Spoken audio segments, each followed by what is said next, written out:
Hey, so bush foods. This is hopefully one of a long series of videos about wild foods in Australia.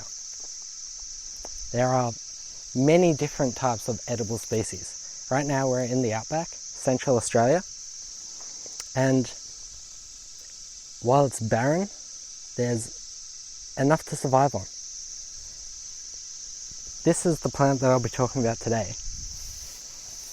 It is Capparis spinosa bar nummularia, or the caper bush. Amazingly, it's the exact species that capers are made out of in the Mediterranean. On the other side of the world, here in Australia, the same species grows. When it was first discovered, it was thought that humans, when they came across to Australia about 40,000 years ago, brought these over. But now it's known that this is actually a different variant, highly adapted to life in the desert. And it gets these big fruits. This is the best part of the plant, I think. You can, of course, also make capers out of the flower buds, but it's a bit of effort, especially when you're out here with absolutely nothing. It's a bit hard. I collect a few more. It's a very spiny bush and a scraggly one. You don't want to stick your hand in.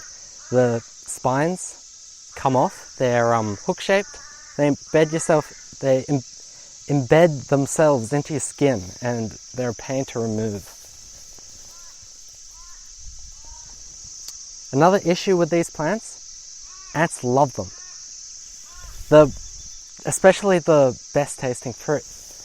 You know they're ripe when they start to split open into usually 4 or 5 segments. The skin just peels open and leaves the flesh in the middle. Ants will absolutely cover it. So generally the riper the fruit, the more like ants it tastes.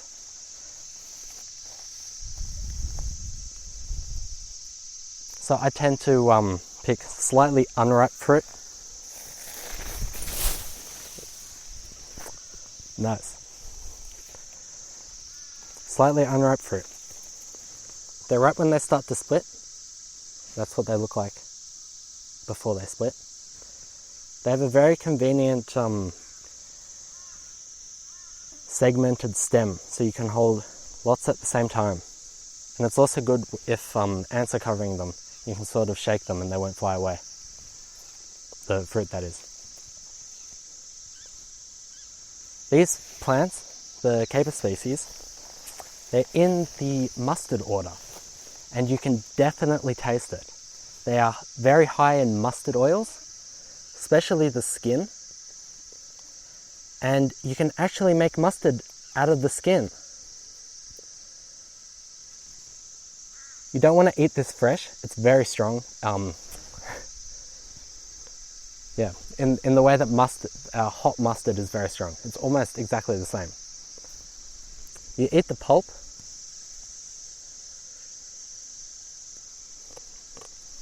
And it has a pleasant taste. Like all bush foods, of course, takes getting used to. It's not really like anything you would normally eat. The pulp is fruity, but the seeds are very mustardy. The seeds are high in mustard oils as well. So it's almost a savoury food. It's almost like a mango chutney. The pulp tastes kind of mango-y or passion fruity, and then the seeds have a strong savoury taste. So the plant's got a few uses. You can make a mustard out of the skins or the seeds. You can make a sort of chutney from the flesh. You can eat it, of course, fresh. And you can make capers out of it.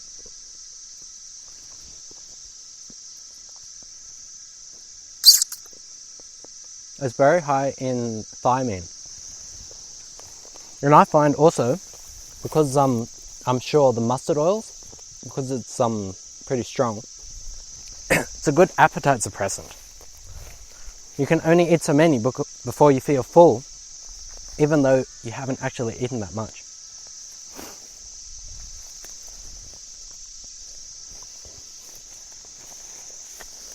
The plant's also a favourite of the Caper white butterfly, and one way to tell this plant in the distance can be pretty hard because unless it's flowering or fruiting, it looks very similar to a lot of the other shrubs. The bright orange fruit, of course, is a telltale sign, and the flowers, it has 4-petaled, large white flowers. And there's a butterfly there. One way you can tell this from a distance is often over the top of the plant, it'll be swarming with butterflies, white butterflies.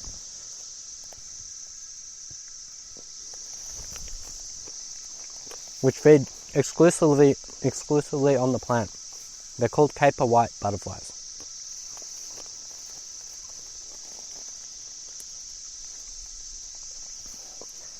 Usually this plant will grow close to water, even though it's very adapted to the desert. Over there, there's a dried up riverbed.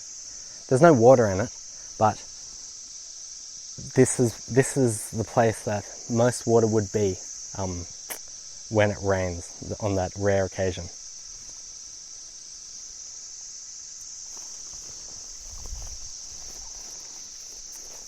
Try not to fall in that ditch again.